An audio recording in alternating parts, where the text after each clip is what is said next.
प्यारे बच्चों नमस्कार। आज हम कल जो मैंने आपको बताया था प्रश्नावली 2.1 में और उस ग्राफ चित्र में जो शून्यांकों की संख्या के बारे में बताया था वो आप लोगों के घर में आपने किसी उसको देख लिया होगा। अब मैंने प्रश्नावली 2.2 अपने को आज पढ़ना है। तो 2.2 जो प्रश्नावली है, इस प्रश्नावली में कल मैंने आप लोगों को लिखवाया था सूत्र। उन सूत्रों को मैंने याद करने बोला था, आपने याद कर लिया होगा। और आपको ने देखना है कि इस प्रश्नावली में कुछ एग्जाम्पल भी हैं। तो एग्जाम्पल आपने अपने घर पे एग्जाम्पल नंबर 2 यानी आप अपने घर में क्या बनाएंगे बता रहा हूँ आप लोगों को। एग्जाम्पल 2, 3, 4 और ये नए एग्जाम्पल इन्हें आपको घर पे बनाना है। ये अन्य IMP नए एग्जाम्पल है ना। तो इन एग्जाम्पलों को आप अपने घर में करना है प्रैक्टिस। मैं इन्हें प्रश्नावली के सवाल बता रहा हूँ आप लोगों को। तो चलिए अपन ने ये आपका होमवर्क में है। हम आते हैं प्रश्नावली 2.2 में। उसमें पहला प्रश्न दिया है,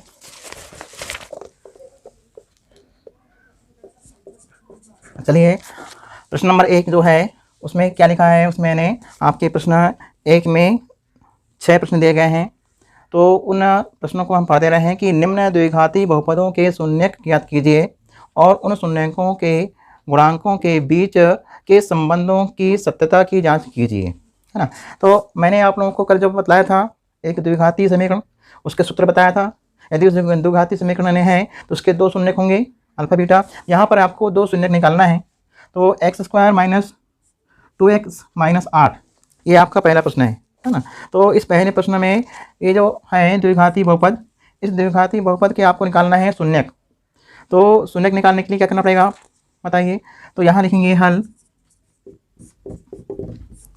ये जो बहुपद है x के ऊपर 2 की घात -2x - 8 ये आपका यानी द्विघाती बहुपद है। इस द्विघाती बहुपद के हम निकालेंगे गुणनखंड और गुणनखंड निकाल के x के 2 मान निकाल लेंगे और x के जो 2 मान आएंगे वह यानी दोनों मान यानी अल्फा और बीटा कहलाएंगे, जो इस बहुपद के शून्य कहलाएंगे।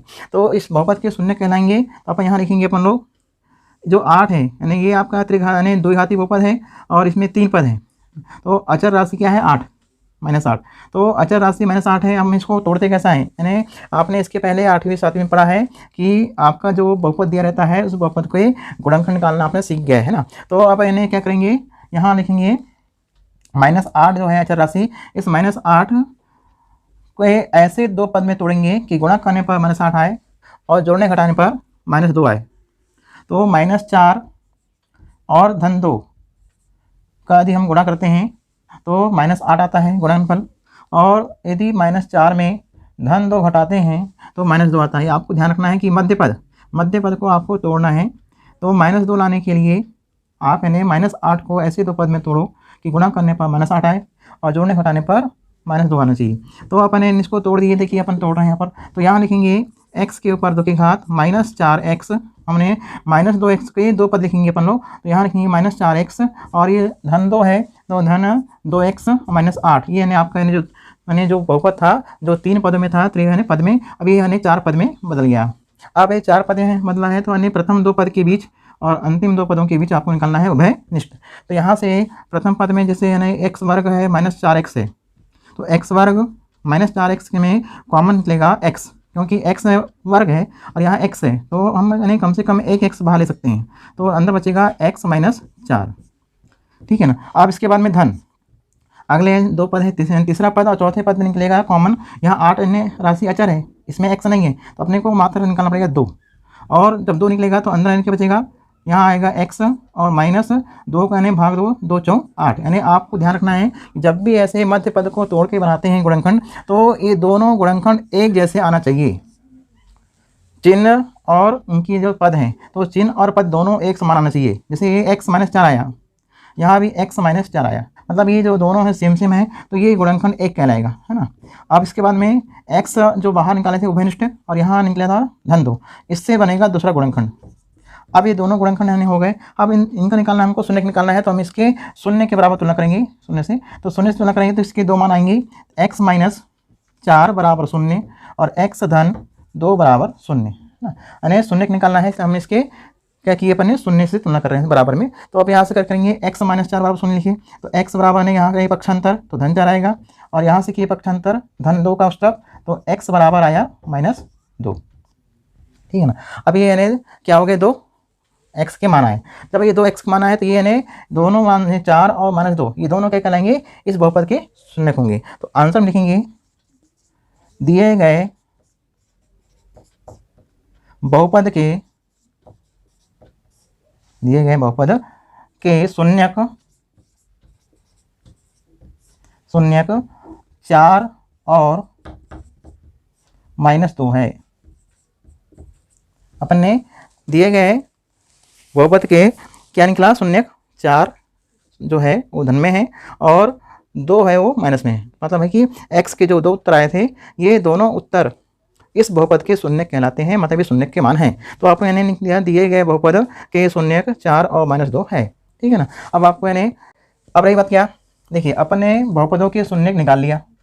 शून्यक निकालने के बाद यहाँ बोलता है शून्यक तथा गुणांकों के बीच, अब ने जो मैंने कल आप लोगों को सूत्र बताया था कि उन शून्यांकों का योगफल और शून्यांकों के गुणनफल के सूत्र से आप यानी इस बहुपद यानी जो दिया गया आपका बहुपद है इसके गुणांकों की तुलना करेंगे। यहाँ पर क्या छिपा है, मालूम नहीं, यहाँ पर संख्या नहीं है तो अब क्या है बताएंगे, 1 छिपा हुआ है ना। तो ये यहाँ 1 छिपा हुआ है यानी x वर्ग है, इसका गुणांक 1 है। तो आप इसके गुणांक की तुलना करना है, क्या आपने सत्यता की जाँच करना है कि ये जो संबंध है कि शून्यांक और बहुपद के गुणांकों की जाँच, तो अपन ने नहीं ये आपको इतना तो करना पड़ेगा। ठीक है ना। अब इसके बाद यानी चलिए इसकी जाँच करते हैं अपन लोग।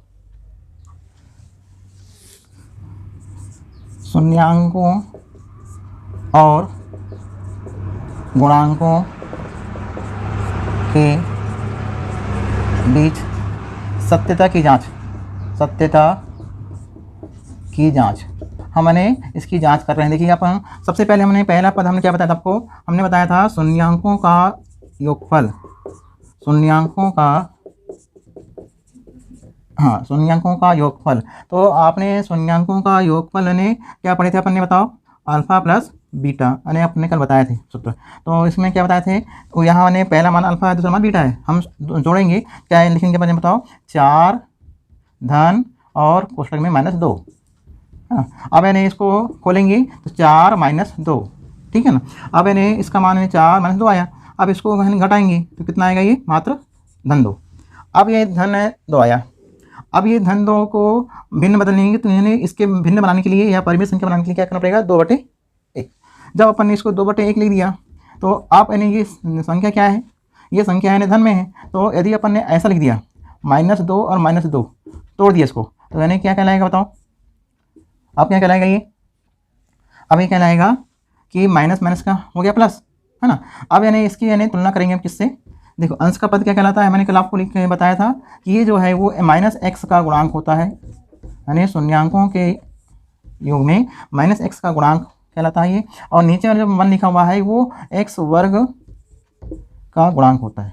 कल मैंने आपको बताया था कि एग्जाम्पल जब सवाल हल करेंगे तो आपको समझ में आ जाएगा। देखिए मैंने जांच कर रहे हैं तो शून्यांकों का योगफल, जो शून्यांकों का योगफल है, हमने उसको ने जो मान निकाला शून्यांक 4 और -2, तो 4 और -2 में अपन ने यानी जोड़ा, है ना, शून्यांकों को जोड़ दिया तो यानी क्या मिला आपको, माइनस यानी धन 2 मिला, 2/1 कर दिया, भिन्न बना दिया। अब भिन्न क्यों बनाया, हमको मालूम है कि अल्फा प्लस बीटा होता है -b/a, यानी ऊपर जो है ये -x का गुणांक होता है और ये x वर्ग। अभी बाद में बता रहा हूँ बहुपद में। अब देखिए दूसरा है शून्यांकों का गुणनफल, दोनों की जांच करना है, शून्यांकों का गुणनफल। तो शून्यांकों के गुणनफल में क्या होता है, अल्फा गुणित बीटा आपने लिख दिया, तो ये यानी क्या होता है, आप गुणा करो, आप ये शून्यांक अल्फा का मान 4 है और गुणित -2 है। अब गुणा करें कितना आएगा, 4 दूनी 8 यानी -8 ना, माइनस प्लस माइनस, तो गुणा करने पर -8 आया। और इसको भिन्न बनाएंगे तो भिन्न बनाने के लिए हमने लिखा बटे में 1। अब ये देख रहे हैं कि ये जो संख्या है, ये जो ऊपर संख्या है, ये ऊपर की संख्या अचर राशि कहलाती है, अचर राशि कहलाती है उस बहुपद में, और नीचे वाली संख्या x वर्ग का गुणांक होता है। अब आपको समझ में आ गया होगा कि नीचे की राशि हर में जो लिखा है, यहाँ भी हर में 1 लिखा हुआ है, हर में यहाँ भी लिखा है 1, तो दोनों ने x वर्ग के गुणांक हैं। तो x वर्ग का गुणांक देखिए, आपका जो बहुपद है, आपका बहुपद क्या था बताओ? आपका बहुपद है, नहीं आपको मैं जात बता रहा हूँ, आपका जो प्रश्न था, है ना, प्रश्न क्या था आपका? बहुपद का मान क्या था बताइए, मैं आपको बता रहा हूँ लिख के। ये बहुपद था x का वर्ग माइनस 2x माइनस 8, ये था ना। अब आपको बता रहा हूँ जाँच इसकी। ये देखिए, दोनों से हम जांच कर रहे हैं। शून्यांकों का योगफल जो आया है उसमें आपने बताया कि माइनस x का गुणांक है, क्या है? Minus x। तो ये माइनस हो गया, कट गया। अब अच्छा माने दो, तो माइनस x का गुणांक है, यानी आपका यानी माइनस x का गुणांक क्या है? -2। तो आप देखिए यहाँ माइनस 2 है कि नहीं है? ये है ना। अब इन्हें बोलता है नीचे में x वर्ग का गुणांक, तो नीचे में यहाँ लिखा 1, तो x वर्ग में गुणांक क्या है? देखिए यहाँ 1 छिपा हुआ है, तो x वर्ग का गुणांक 1 है। तो यहाँ जाँच हो रही है कि x वर्ग का गुणांक 1, x वर्ग का गुणांक 1, तो यहाँ 1 आ गया। अब इन्हें x का गुणांक जो बोला तो वो भी आ गया, ठीक है ना। अब इन्हें रही बात अचर राशि, तो अचर राशि कितनी है? -8 है। तो ये देखो ये भी आ गया -8, यानी आपकी जांच हो गई। यानी ये जो बहुपद है, इस बहुपद में हमने क्या कर लिया? जांच कर लिया, है ना। ये बहुपद है, इसमें जांच हो गई। हमने आपको बता दिया जांच करके कि शून्यांकों का योगफल और शून्यांकों के गुणनफल में हमने उनके जो गुणांक होते हैं, उन गुणांकों का और शून्यांकों के जो बीच जो संबंध है, उन संबंधों का क्या जांच होगी, सत्य तक की जांच होगी। तो आपने इस प्रकार से इसको हल करना है, ठीक है ना। ये पहला प्रश्न है। अब मैंने चलिए दूसरा देखते हैं। दूसरा क्या दिया है? दूसरा है 4s²। देखिए यहाँ s लिखा है ना, चर राशि यहाँ s है। 4s² माइनस 4s और यहाँ लिखा है +1। अब इस प्रश्न को हल करेंगे अपन लोग, देखिए, है ना। तो 4s² है, यहाँ पर x नहीं है, यहाँ पर चर राशि s है, तो s के ही 2 मान निकलेंगे, है ना। तो शून्य निकालने के लिए अपन क्या करेंगे बताओ? इस बहुपद ने जो दिया है, बहुपद 4s² माइनस 4s + 1 के शून्य, है ना, ज्ञात करना है। तो अपन ने क्या करेंगे बताओ?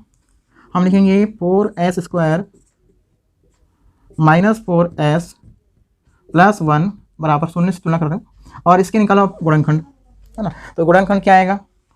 देखिए s² में गुणांक 4 है और अचर राशि 1 है प्लस में, तो आप यानी इस 4 का गुणा x करेंगे, तो 4 एकम 4, यानी आप यानी गुणा आ गया -4 आया। इस 4 को ऐसे 2 पद में तोड़ना है कि गुणा करने पर 4 आए -4, और लेकिन जोड़ने घटाने पर -4 आना चाहिए, मतलब मध्य पद जो बीच वाला पद होता है उस बहुपद का, उस बीच वाले बहुपद का पद आना चाहिए जोड़ने घटाने पर। तो ऐसे 2 पद में तोड़िए, -2 और -2, इन दोनों का गुणा करो। यदि -2 और -2 का अपन ने गुणा किया, तो -2 और -2 का गुणा करने पर कितना आ रहा है? आपका आ रहा है -4 आ रहा है। अब रही बात, दोनों को जोड़िए, ये तो गुणा करने पर आया, लेकिन जोड़ने पर कितना आएगा? जोड़ने पर आएगा समान चिन्ह की संख्या जुड़ती है और चिन्ह वही रहता है। तो समान चिन्ह ये, तो समान चिन्ह की संख्याएं क्या होती है जोड़ने घटाने में? समान चिन्ह की संख्याएं जुड़ती है, चिन्ह वही रहता है। मतलब है -2 और -2 बराबर होता है -4 जोड़ने पर। ये देखो -4 आया। हमने इसको 4s² माइनस 2s और +1 बराबर 0। अपन क्या करेंगे? चलिए अब आने इसके बाद अपन 4s² माइनस 2s और यहाँ लिखिए +1 बराबर 0। अब यानी क्या करेंगे बताओ? ये 2 पद के बीच निकालना है आपको उभयनिष्ठ, और ये लास्ट में तीसरा पद और चौथा पद, यानी 4 पद में बदल गया। पहले ये 3 पद में था, 3 पद से ये जब तोड़े अपन ने तो 4 पद हो गया। इन 4 पद में ये क्या हो गया? ये यानी प्रथम 2 पद के बीच निकालना है उभयनिष्ठ। यहाँ 2s लिखा हुआ है और यहाँ 4s² है, मतलब s तो यहाँ दोनों जगह है, और यहाँ s के 2 पद हैं, यहाँ s का 1 पद है, यहाँ 4 है, यहाँ 2 है, तो आप इन्हें कम से कम 2 और s निकाल सकते हैं उभयनिष्ठ। तो अंदर क्या बचेगा? यानी 4 था, 2 बाहर आ गया तो 2 बचेगा, और s पे वर्ग है तो 1 s बाहर आ गया तो s बचेगा, है ना। अब इसके बाद में क्या बचेगा? अगले में 1 बचेगा, क्योंकि पूरा पद बाहर आ गया। अब यानी थर्ड, इसमें क्या आएगा उभयनिष्ठ? यहाँ पे 1 लिखा है ना चौथे पद में, और तीसरे पद में लिखा है 2s, तो 2s और 1 में कॉमन क्या आएगा?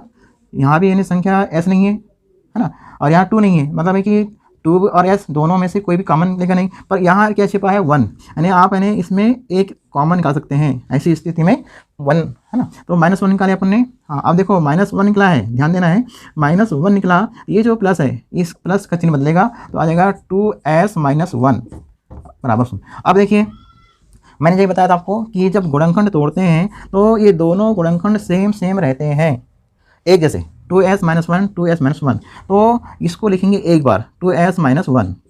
अब क्या लिखेंगे, जो कॉमन आया था तो कॉमन में क्या था 2s - 1 था।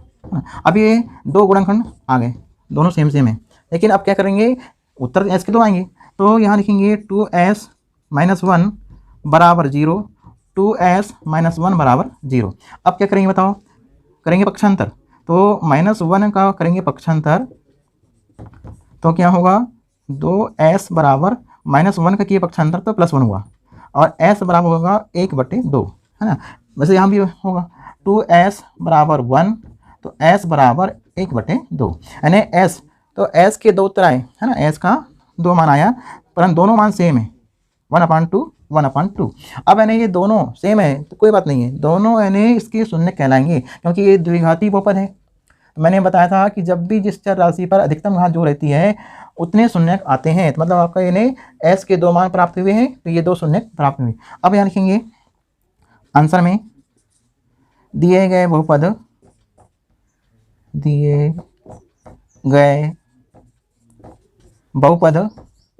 के शून्यक 1/2 और 1/2 है, यानी अल्फा का मान भी उतना ही है और बीटा का मान भी उतना ही है, दोनों सेम है, मतलब ये दोनों समान है ना। अब यानी आप रही बात इनकी जांच कर रहे हैं, तो जांच करने के लिए अपन क्या करेंगे बताओ, जांच करने के लिए अपन इनका शून्यांकों का योगफल और शून्यांकों के गुणनफल, चलो अपन यही करते हैं जांच थोड़ी देर में। जांच पहले सवाल के समान है, मैं छोटा बता रहा हूँ, यहाँ पर जांच कर रहे हैं। पहला लिखेंगे शून्यांकों का योग, शून्यांकों का योग, तो शून्यांकों का योग यानी क्या होता है, अल्फा प्लस बीटा होता है। तो अब अपन क्या करेंगे, इसका शून्यांकों का योगफल यानी 1/2, ये भी धन संख्या है और 1/2 दोनों यानी संख्या धनात्मक है, दोनों को जोड़ देंगे। अब जोड़ते कैसा है, लघुत्तम लेते हैं, चलिए अपन लघुत्तम क्या लेंगे, 2 यहाँ भी है 2 यहाँ भी है, तो आपका लघुत्तम 2 आ जाएगा, ठीक है ना। तो ऊपर में संख्या 1 + 1, अब यानी कितना हो गया 2/2 सेम है। अब इसको यानी आपको काटना नहीं है, बल्कि आप क्या करेंगे, 4 आपका दिख रहा है यानी बहुपद में 4 दिख रहा है गुणांक, तो जितने का गुणा आप नीचे करोगे उतने का ऊपर गुणा करो, कितना उत्तर आएगा 4/4। अपने जब 4/4 आ गया तो अपन लिखेंगे -x का गुणांक है ऊपर वाला पद, -x का गुणांक है, या x ना हटाते हुए यस लिखो, -s का गुणांक है, और नीचे लिखेंगे s वर्ग का गुणांक है। तो s वर्ग का गुणांक क्या है, देखिए s वर्ग का गुणांक 4 है। तो आप मैंने अपने बहुपद में देखो, बहुपद में क्या लिखा है 4s² यानी s² का गुणांक 4, और -s का गुणांक, तो -s का गुणांक कितना है 4, ये जो ऋण है यहाँ आ जाएगा, तो हो जाएगा -4। जांच हो रही है। दूसरा नंबर यानी आपको लिखना है शून्यांकों का गुणनफल, शून्यांकों का, तो शून्यांकों के गुणनफल में अल्फा और बीटा 2 शून्य होते हैं, तो इन दोनों का गुणा करते हैं, तो 1/2 में 1/2 का गुणा करेंगे। जब 1/2 में गुणा करेंगे तो अंश का गुणा अंश, मतलब यहाँ लघुत्तम नहीं लेता है, लघुत्तम 2 भिन्नों को जोड़ना और घटाने में लेते हैं लघुत्तम, लेकिन गुणा जब होता है भिन्नों का तो भिन्नों के गुणा में लघुत्तम नहीं लिया जाता, केवल गुणा अंश का अंश में होता है। तो 1 का गुणा करो 1 से 1 आएगा, 2 का गुणा 2 में करो 4 आएगा। अब देखिए ये अब ऑटोमेटिक हर में 4 आ गया, तो 4 आ गया तो आप क्या कहेंगे कि जो नीचे वाला है वो s वर्ग का गुणांक है आपके बहुपद में, और ऊपर वाला है अचर राशि, अचर राशि। अब अपन जांच किए थे, तो देखिए 1 यानी अचर राशि यानी +1, तो यहाँ देखिए +1 है कि नहीं अचर राशि, आपके बहुपद में 1 जो है वो अचर राशि है। नीचे लिखा है 4 हर में, तो 4 है क्या दिया है s वर्ग का गुणांक है, तो s वर्ग का गुणांक कितना देखिए ये 4 लिखा हुआ है, मतलब ये आपका जो प्रश्न है, आपका जो उत्तर निकाला गया है, एस के जो 2 मान प्राप्त हुए हैं, ये दोनों उत्तर सही हैं, मतलब आपकी जांच सही हो रही है ना। चलिए ये भी आपका हो गया। देखिए आप लोगों ने यदि कोई प्रश्न समझ में नहीं आता है बीच बीच में, तो आप इस वीडियो को डबल से ट्रिपल से आप देख सकते हैं, है ना। जितनी बार आपको देखना है उतनी बार।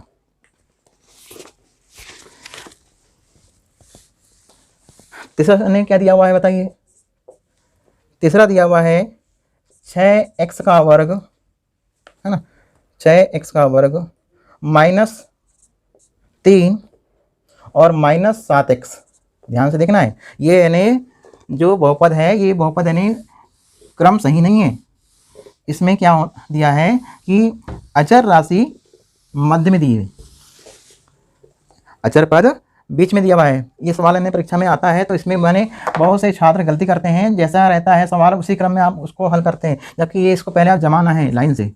x की घातों को घटते क्रम में जमाना है। सबसे पहले x की घात कितनी है, अधिकतम 2, और उसके बाद x की घात 1, जो कहाँ दिया है बहुपद में, तीसरे स्थान पर दिया है, तीसरे पद पे दिया है ना, तो इसको आप बीच में लिखेंगे। और जो अचर राशि है 3 माइनस में, वो लिखेंगे लास्ट में। इसका क्रम जमा के लिखेंगे पहले, तो हल लिखेंगे 6 यानी बहुपद जो आपका द्विघाती बहुपद है। चलिए आप लोग लिखें द्विघाती बहुपद, द्विघात बहुपद 6x का वर्ग -7x -3। अब इस बहुपद का निकालना, आपको शून्य निकालना है। के शून्य ज्ञात करने पर, के शून्य ज्ञात करना है ना। अब इसके शून्य निकालने के लिए अपने को क्या करना पड़ेगा, ये जो बहुपद है अपन ने इसको जमा लिया, यानी 7x को बीच में लिखा और -3 को लास्ट में, मतलब आपका क्रम सही हो गया। यानी x के घातों को घटते क्रम में जमा दिया। अब यहाँ लिखेंगे 6x का वर्ग -7x -3 बराबर 0 लिखकर आप इसको हल करेंगे। इसके निकालेंगे अपन अभाज्य गुणनखंड। तो अभाज्य गुणनखंड निकालने के लिए अपन क्या किया, ये जो बहुपद है ये 3 पद में दिया है, और x वर्ग में गुणांक क्या है, 6 दिया है। 6 का गुणा आपको अचर राशि में करना है, ठीक। तो 6 का गुणा करना है अचर राशि में, तो कितना आएगा, तो 6 का गुणा करेंगे अचर राशि में, तो 6 × 18 -18, तो -18 इसका ने गुणनफल आया। और -18 इन्हें, ये आपका काम रफ है। -18 को ऐसे 2 पदों में आपको तोड़ना है कि गुणा करने पर -18 आना चाहिए और जोड़ने घटाने पर -7 यानी मध्य पद, है ना। तो यहाँ अपन लिखते हैं माइनस पद लाना है यहाँ पर, तो माइनस संख्या रहेगी बड़ी, तो आपने इसके 2 पद तोड़ा, तो -2 और -2, इन दोनों का आप गुणा करो। एक संख्या धनात्मक है, एक संख्या ऋण में है। जब धन और ऋण संख्याओं का गुणा होता है तो गुणनफल ऋण में आता है। तो 9 दूनी 18, है ना, आ गया -18, ये माइनस में, ये प्लस में। लेकिन असमान चिन्हों को जब 2 संख्याएं रहती है और 2 संख्याएं असमान चिन्ह में रहती है, और असमान चिन्ह की संख्याएं जब घटती जुड़ती है तो उसमें बड़ी संख्या का चिन्ह बचता है, यानी असमान चिन्ह की संख्याएं हमेशा घटती है, इस बात को रखना है। तो -9 में से -2 घटाएंगे तो -7 आएगा। देखो अब आपका बहुपद में जो मध्य पद है उसमें -7 दिया हुआ है ना। अब आने क्या करेंगे, अब इसको जो 3 पद में था वो 4 पद में जाएगा, 9 और 2 से, तो आ जाएगा -9x धन 2x -3 बराबर 0। ये यानी आपका यानी 4 पद हो गए। अब ये 4 पद में प्रथम 2 पद के बीच आपको निकालना है उभय निष्ठ। तो यहाँ से 6 है और यहाँ 9 है, तो यहाँ 6 या 9 लिखा है, तो कम से कम कॉमन क्या निकलेगा, यानी इन दोनों की एचसीएफ संख्या क्या होगी, 3 होगी, है ना, क्योंकि महात्तम 6 और 9 का महात्तम 3 होगा, तो 3 यानी कॉमन आ जाएगा, ठीक। x वर्ग है या x है तो एक x निकलेगा, क्योंकि यहाँ x के 2 पद है, यहाँ x का 1 पद है, तो जो यानी छोटा रहता है जो कॉमन निकलता है, यानी x वर्ग और x का निकालेंगे एचसीएफ, तो x आएगा। अब यानी 3x बाहर आ गया, यानी कॉमन आ गया। अब क्या बचेगा, 3 दूनी 6 और x का मान, फिर -3 × 9। अब देखिए ये यानी पूरा आ गया, है ना। इस पद में निकालिए अपने उभय निष्ठ प्रथम 2 पद में। अब तीसरा और चौथे पद में निकालो कॉमन, तो तीसरा और चौथे पद में उभयनिष्ठ संख्या है ही नहीं है, क्योंकि यहाँ 3 है तो यहाँ 2 है, यहाँ x है तो यहाँ x नहीं है। तो ऐसी कंडीशन में यानी धन 1 यानी 1 रहता है विद्यमान, तो 1 निकालते हैं बाहर कॉमन, तो अंदर की संख्या ज्यों की त्यों रहती है। हाँ, यदि प्लस चिन्ह यदि लेते हैं कॉमन में तो ये चिन्ह बदलता नहीं है, ध्यान देना है। अब ये आ गया 0। देखिए दोनों गुणनखंड एक जैसे आए, इस बात को भी ध्यान देना है कि जब भी आप इन्हें तोड़ते हैं गुणनखंड तो ये दोनों सेम आना चाहिए, एक ही चिन्ह में आना चाहिए, है ना। तो अब कितना रहेगा, ये हो जाएगा 2x -3, ठीक, 2x -3 पहला गुणनखंड और दूसरा क्या बनेगा 3x धन 1 अब बराबर 0। अब इसके दो अन्य गुणनखंड कैसे आएंगे बताओ। फिर दोनों में आपको शून्य से तुलना करना है, शून्य से तुलना। तो 2x माइनस 3 बराबर 0 पहला गुणनखंड और 3x धन 1 बराबर 0। अब यहाँ करना है आपको पक्षांतर। आप करो पक्षांतर यहाँ पर, तो क्या आएगा पक्षांतर में 3 का पक्षांतर धन 3 हो जाएगा और धन 1 का पक्षांतर माइनस 1 हो जाएगा। तो 2x बराबर 3, समझ में आ गया है पक्षांतर। अब इसके बाद में 3x बराबर -1, ये आपको पहले करना है पक्षांतर। अब मैंने 2 का करना पक्षांतर फिर से, तो x बराबर क्या आएगा 3/2, यहाँ आने x बराबर क्या आएगा -1/3। अब क्या होगा, ये दो उत्तर आ गए, x के दो मान आए। ये जो x के दो मान आए हैं ये दोनों मान इसके बहुपद के क्या होंगे, शून्य होंगे। क्या होंगे, शून्य। तो यहाँ लिखेंगे आंसर में दिए गए बहुपद के शून्यक, तो पहला शून्यक क्या मिला आपको 3/2 है ना, और दूसरा -1/3 है, यानी आपके दो शून्यक प्राप्त हो गए, दोनों उत्तर आ गए। अब मैंने आपके दो शून्यक क्यों आए बताओ, क्योंकि आपका बहुपद द्विघात है, तो द्विघाती बहुपद के शून्य दो आएंगे है ना, 3 नहीं हो सकते। हाँ, तो जितनी घात रहती है अधिकतम उतने शून्यक आते हैं, मैंने पहले बता दिया हूँ। अब मैंने बता दिया हूँ आपको कि बहुपद के शून्यक निकालने के लिए पहले से जांच कर लेना है कि आपका जो दिया गया बहुपद है वो उसकी अधिकतम घात 2 है या 3 है या 4 है ना, जितनी घात उतने शून्यक। तो आपके शून्यक यानी 2 आ गए। आप क्या करेंगे बताओ, ये दोनों शून्यकों की जाँच करेंगे कि ये जो शून्यक आए हैं और जो चर राशि के गुणांक हैं, बहुपद के गुणांक हैं, तो बहुपद के गुणांक और शून्यक के बीच जो संबंध आते हैं है ना, तो जांच करना है। चलो जांच करते हैं। अब जांच में ये दिया पहला शून्यांकों का योग, पहले प्रश्न को हमने समझाए थे लिखकर डिटेल्स, अब ये हम आपको शॉर्ट बता रहे हैं। जांच में शून्यांकों का योग, तो शून्यांकों का योगफल होता है अल्फा और बीटा, इसके दो शून्यक होते हैं। तो क्या करेंगे, अल्फा का मान है 3/2 धन बीटा का मान है -1/3। चलिए अब क्या करेंगे बताओ, अब इन दोनों के बीच आपको लेना है लघुत्तम, क्योंकि दो भिन्न संख्याओं का जोड़ना और घटाना लघुत्तम के माध्यम से होता है। तो अपन ने यहाँ लघुत्तम लिया।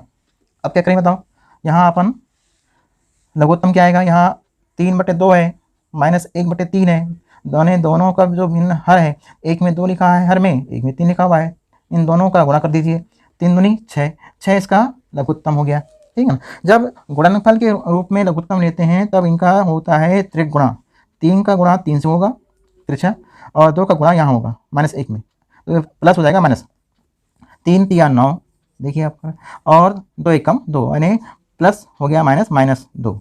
अब क्या होगा, इसको हल करेंगे तो 9 में से 2 हटाओ 7 आएगा है ना, धन में, और नीचे में 6। अब यानी आप बताना ये है आपको कि ये क्या है, ऊपर वाला जो है अंश का पद ये यानी -x का गुणांक है। अब आपको जांच करना है बहुपद में, और नीचे का पद क्या है, वो x वर्ग का गुणांक है। अब आपको जांच देखना है, यानी जांच किया है आपने, तो उत्तर की जांच की है, तो उत्तर की जांच में आपने क्या पाया, हर में लिखा है 6, तो 6 किसका मान है, वो x वर्ग का गुणांक आपके बहुपद में 6 है। ठीक है, ये 6 आ गया। अब इन्हें बोलता है ऊपर 7 है, ये बोलता है -x का गुणांक। देखो यहाँ ये जो माइनस है ये माइनस आ जाएगा, प्लस माइनस माइनस, तो 7 देखो माइनस में है ना। अब देखते हैं दूसरा नंबर का, शून्यांकों का गुणनफल। शून्यांकों के गुणनफल कौन है, अल्फा और बीटा का गुणा है ना। तो 3/2, अब यहाँ आपको करना है गुणा, और -1/3, अंश का गुणा अंश में होता है, हर का गुणा हर में होता है। अंश का अंश में गुणा करेंगे तो कितना आएगा, -3 आएगा, हर का हर में करेंगे 2 तिया 6 होगा। अब आपको क्या लिखना है बताइए, नीचे का पद 6 है, तो ये x वर्ग का गुणा होता है बहुपद में, और ऊपर संख्या लिखिए -3, ये अचर राशि होती है गुणनफल में, अचर राशि।